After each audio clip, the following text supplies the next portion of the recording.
Welcome to the High Rise Podcast, presented by Headset, the leading data and analytics company for the cannabis industry. Well, back from MJ BizCon in Las Vegas, the big cannabis event every year. It was my 10th this year, which is just crazy. You think you'd get some sort of pin or something, for having attended for so many years. It's been around for 11. We sponsored it every time. I just missed the first year for some reason, but pretty exhausted, still recovering here. How did you unwind and relax this weekend, Emily? Yeah, I tucked into about 280 pages of regulatory writing around the New York State cannabis adult use framework. Sounds about right. Sounds about how you'd choose to spend your Saturday and Sunday. I did not read it. I read some headlines and kind of, tease some stuff out. But I thought, yeah, let's talk about it today. Let's talk about what's going on in New York. Yeah, I mean, I just want to heavily caveat that I'm still digesting it, but I think we'll do our best to pontificate about what's going to happen here. It's going to be interesting. Yeah, as I thought always. we could. Yeah, I was definitely. New York is never dull. So I thought we could just kind of talk through like what we noticed, things that stood out, things that we'll be watching. Yeah, you're right. I mean, we're not certainly experts on the regs. I would be surprised if anybody was, given how new they are and how subject to change they yet are. Yes. But I think the perfect way to kind of summarize what's going on in New York is this tweet that came out today, Monday, November 21st, when we're recording this, from the New York Office of Cannabis Management. The tweet was, "The story of cannabis across the nation favors control over equity, speed over impact, and convenience over truth, but not in New York. Here, we are rewriting the blueprint and developing a market that is centered on social and economic equity." And I think they're certainly rewriting the blueprint. Yes. And, gotta love optimism around implementing a complicated structural business framework. So this is going to be interesting. So, I mean, what we know so far, I just want to set the landscape that today in New York State, they have a medical market and there are 10 existing ROs, which are registered organizations. And those are vertically integrated. And for the most part, they're the MSOs. And I think, you've got GTI's got a footprint, Curaleaf's got a footprint. Now Riv Capital bought that company, Etain, and, Puffy's guys potentially bought the New York assets from Cresco/Columbia Care. So there is a footprint there on the MSOs. Now we're talking about what's going to happen next with the adult use program. So Sai, what did you learn about the retailer landscape? Yeah, well, they approved 36 finalists. There was a New York Times article covering this, which included nonprofits, I think 8 nonprofits, 28 with criminal justice involved qualifications. So they're really targeting, groups that have been impacted by the war on drugs, which is great, right? I mean, that's what the big missing piece in the area that we've complained about, in regulatory frameworks. It seems like many locations have it, many, the states have it. Some do better than others, I would say, as far as execution. And it sounds like with New York, it's all centered around this for execution. Now, the jury's out on like, how is this going to actually play out? I think that there are a lot of headwinds, with this and a lot of interesting nuance to this whole thing. So, I'm like cautiously optimistic, but, I would say there's a fair chance that we're going to be talking about this state for a long time and all the dramas and the nuances of it. And this is just the beginning. So these finalists come through, and I did read that they're going to enable delivery before the stores are open. And these stores, I want to kind of talk about like what they're going to look like. But there's also all sorts of like challenges in the courts, prohibition around, where these licenses can be. Yeah, there was some recent court ruling that is prohibiting them from issuing any licenses, these conditional adult use retail dispensary licenses. And there's a whole bunch of acronyms and all this stuff, right? The ROs, this is the CAURD. And you'll probably see this stuff on Twitter, people talking about ROs versus CAURD and the is it the NYOCM, which is the Office of Cannabis Management. And then there's another bureau that's running this. Anyways, a lot of acronyms here. But there's already challenges as far as lawsuits around, where these can be set up. But what's really wild is that New York is actually setting up these CAURD shops I think, to some sort of standard, right? I know there's been an RFP for like a point of sale out there, like who's going to support these stores, and the state is going to run these stores functionally. Does that sound right?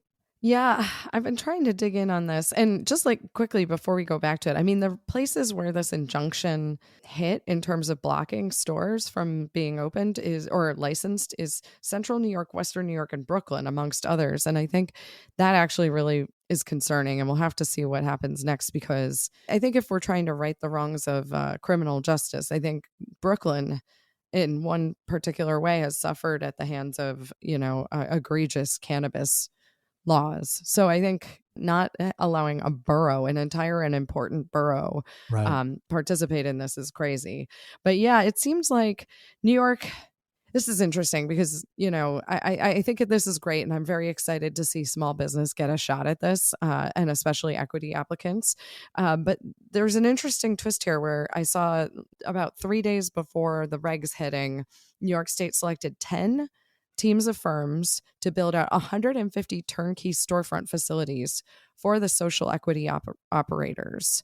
This is interesting to me because I'm just trying to understand what that means. Like, I think it's great to figure out how to reduce costs, and getting doors open and access to capital is a challenge for people in every form and fashion in this industry, but especially for social equity applicants, which, hopefully this maybe is driving Schumer to get something done on banking in the Senate during this lame duck session. But outside of that, there's a part of me that's like, I can see how this cuts both ways, but I'd actually love to see the social equity applicants be able to put their own vision into how they want to run a retail operation, Totally. and to have more agency around it. So I need to dig in on this. So I don't want to have too much of an opinion, but if it's the way it reads to me, I'm a little bit disappointed, because I do want to see, what I'd rather see is have access to ordinary small business lines of credit and loans, so that operators can put forth a budget and create a storefront that is reflective of their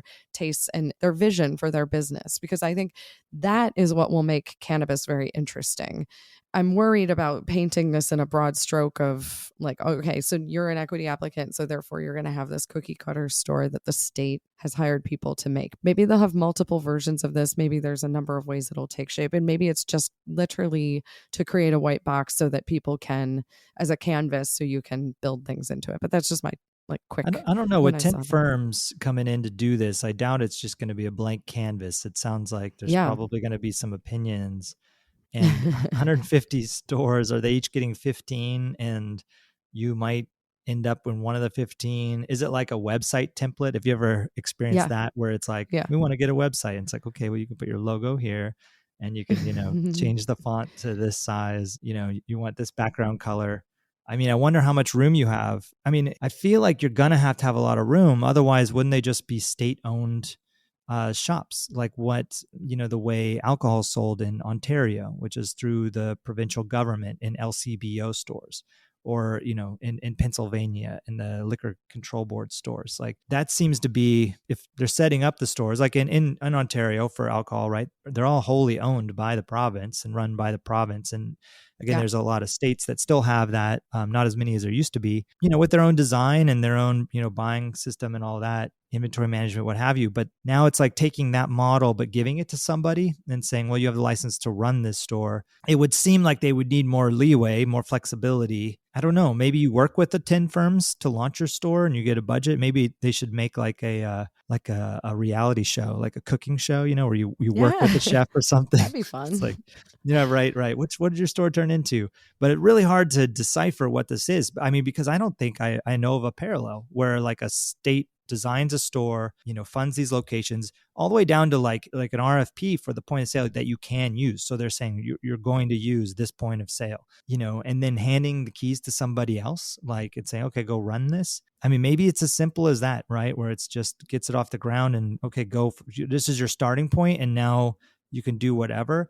But as the owner of the location, like, I wonder what that means. Like, you just take whatever salary. Do you own equity in the business itself? Can you sell the business, at a certain point? All those things, I guess I would be interested in hearing how they're going to do it. And, we haven't dug into the regs to see if any of that's defined, and probably not, but that will be pretty interesting. to see. But fundamentally, the whole thing is so different. And it goes back to that tweet, like, they're rewriting the blueprint. It's like, yeah, we've never seen a state do this. I mean, the closest in cannabis might be the OCS in Ontario, as far as like the OCS sells cannabis online, and they are the sole distributor to every store, right? So every store, no matter how independently owned, still has to buy from one entity, which is the provincial government, right? And so they set the standard on wholesale price and all that. Where, if you're in California, you can work with a number of distributors, right? And you can, have different strategies based on that. But in Canada, it's really pretty standardized there. So that's the closest thing I could think of. Yeah, I don't know. I mean, because it says turnkey, and then they also so that makes me think it is going to be like, here's your store, and it will look like 149 others. I don't know. We'll have to find out. And then they said the New York Social Equity Servicing Corporation, SESC. There you go. SESC is currently working on finding sites where the initial dispensaries will be located. So they're going to do site selection too, which is like a little bit of also, then do you have to vie? Because site selection is one of the key things about retail. And so like, how is everyone going to have a fair shake at the best site selection that the SESC is responsible for? There's so many questions I have. And this comes back to like, just wish, I don't know. That's and a really good point on the site selection, just how much that plays into your strategy. Like, I want to be on this corner because I'm near Trader Joe's and it has this much parking, and this is how I'm going to set up for, success. In addition to the branding and product marketing and everything you're doing, location, right? So if you're just given something, like you could be given like a license to fail, like right out of the gate, because they're like, yeah, it's right here. And it's, a terrible location. So that is a good point about location. Yeah, because I mean, there are restaurateurs who will like not even touch a space because they consider it to be kind of like spooked, like some, like it's just where restaurants fail and they don't even want to go. And I just feel like then you're also taking, I'm sure equity applicants would want to, maybe like it's the neighborhood where they or their family faced, a harsh hand of criminal justice, an unjust hand of criminal justice. And they'd like to have a store that's representative of where they're from or what. I don't know. This whole thing is just a very curious experiment. I think it has good intentions, but I think I'd like to see more agency available for operators winning these licenses, because I think people have visions for what the business is that they want to build. Like, this is the crux of the American dream. And I think if we have an opportunity to, unwind the string of the injustices of our criminal justice around cannabis, then I think I'd like to give people a shot to do it the way they'd like to do it. Yeah.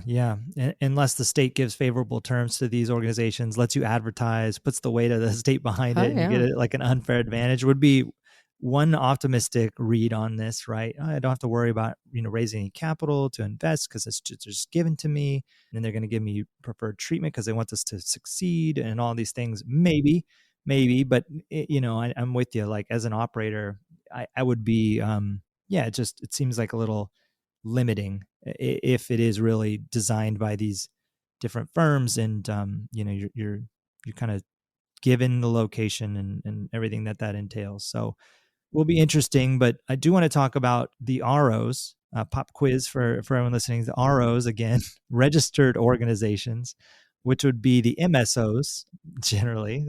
And I think the MSOs in this context, really, I think all the ROs are MSOs, right? Well, more or less. I think Etain might be New York only. They're an SSO. SSO, yeah. Single state operator, baby. But they're all ROs. Yes. So anyways, it looks like it's not ideal in the regs. They are longer term going to be the only vertically integrated operator. And that is the big fundamental thing here with New York, is no vertical integration. That looks a lot like what you see in markets like Washington. Markets like Washington have a lot of brands, a lot of retailers, a very fragmented landscape. You don't see any MSOs here because of ownership restrictions too, on like store count. But there are a lot of small brands. Everyone's like vying, and a few maybe have broken out. Brands like Wild started in Oregon and, are dominating in pretty much every market that they're at. So, that in that sense, we could see some parallels, I think, in a good way. But for the MSOs, they will be the only vertically integrated operator, which is good for their margins, potentially longer term. But it's something like 3 years out before they can open adult use stores, is what I noticed. And I think they can supply, right, the retailers. Okay, so they can supply them, but they can't be a adult use retailer for 3 years. That's wild. And they've been there a long time. Yes, and they've probably been taking losses that whole time. Right. To have had that first mover advantage, and now it's a third year mover advantage. That's pretty rough. Yeah. And again, this is all subject to change. But right. Yeah, I don't know what this means. Didn't the Sean Combs stuff come through with some New York assets? Yeah. Right. Yeah, exactly. They bought a mix of the Cresco / Columbia Care New York assets. So those which Columbia Care, Brooklyn.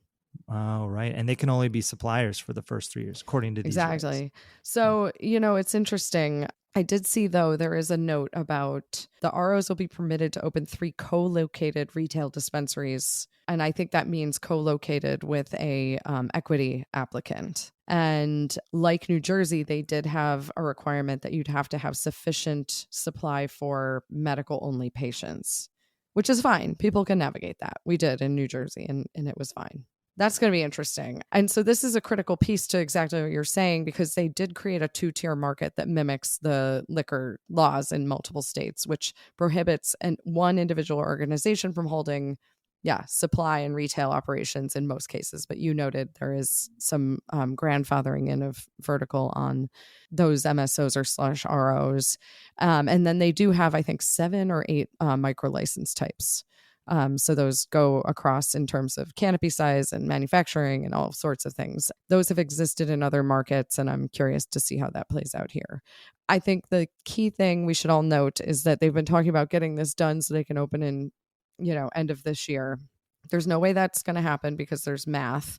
And there's a 60-day period for comments, which is like going to be very active. For anyone who doesn't know, these 60-day public comment periods are where a lot of things happen. This is the bitching window. And, this is people, they get together and weigh in many ways on these things. And so in 60 days, we could see what this actually does start to shape up to be finally looking like. So we just all have to be patient here and see what happens. But I don't know. Sai, you're the data guy. I don't think we have 60 days left in 2022. Right? Yeah, that's right. Carry the one. Do some quick calculations here and follow up with you. But get out the TI-82. Sure, yes. Even if it was a leap year. Calculating. Yeah. I don't get it either with this public comment. And there is product being grown. So you were just telling me how you read recently that there's supply and oversupply, and then surprise, this is not something that is new. I feel like we've talked about this before for some reason in other parts of the world. But now it's in New York. And the crazy thing to me, when you were telling me this, there's oversupply and there's no market, there's no retail outlet. I mean, that's bad timing, right? I mean, that's really, really bad timing. So what was it that you saw about the oversupply?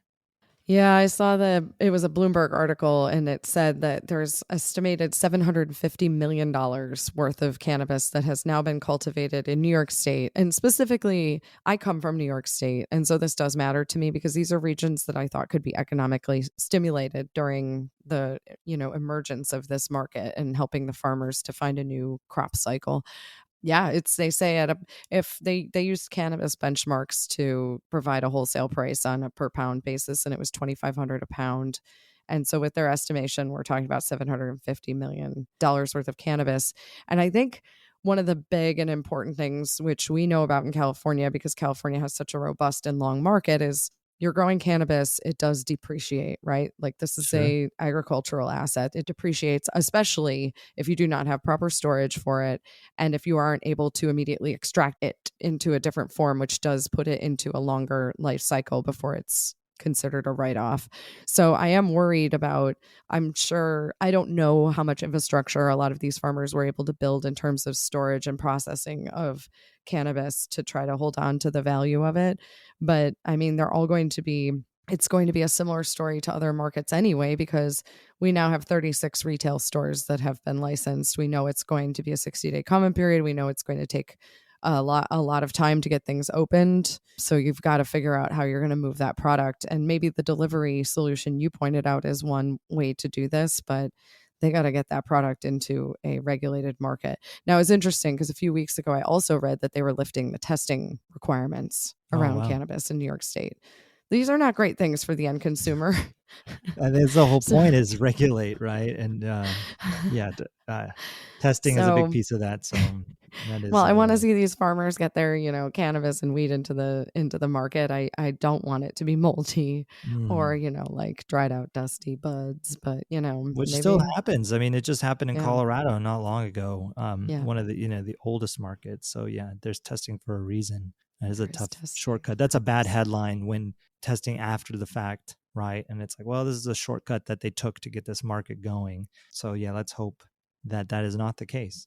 Yeah. So I guess like my net is that this is going to continue to be an interesting rollout of a market. My 2 cents is I really, really hope that the small business and the well-intentioned plans around those with a justice history being able to participate in this legal market does play out well.